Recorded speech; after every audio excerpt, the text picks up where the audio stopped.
ఒక్కళ్ళు ఇప్పుడు ఆ బిడ్డ నీ పేరేనా? నీ పేరు నేట్రా పైకి రా, పైకి రా,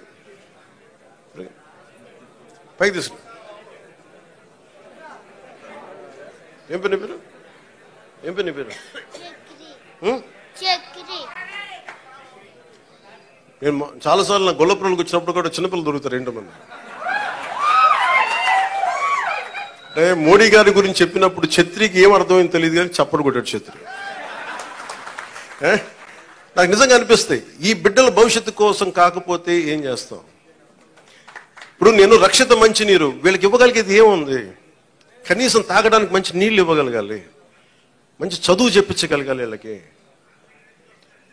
ఏం చేయగలం? వీళ్ళకి కనీసం వాళ్ళ అవసరాలకు కానీ, వాళ్ళు చదువుకోవడానికి కానీ, హాస్పిటల్స్ కానీ, వైద్యం ఏదైనా ఇబ్బంది వస్తే హాస్పిటల్స్ కానీ, చదువుకోవడానికి బడి కానీ. నేను చెప్తాను 2047 చంద్రబాబు గారు ఇదే అనుకుంటున్నారు. చంద్రబాబు గారు ఇదే చెప్తా ఉన్నారు, అద్భుతంగా రాణించాలి, భారతదేశం should become number 1 in the world అని. మోడీ గారి కోరిక అదే. ఆ కోరిక నిజం నెరవేర్చాలంటే మనం ఈ తరం కోసం పనిచేయాలి. ఇలా నేను ఓట్ల కోసం ఇక్కడ తీసుకురావాలా? వీళ్ళ గుండెలు చేసి చెప్తున్నా, వీళ్ళకి భరోసా ఇవ్వడానికి వచ్చాను. మేము ఉన్నాం.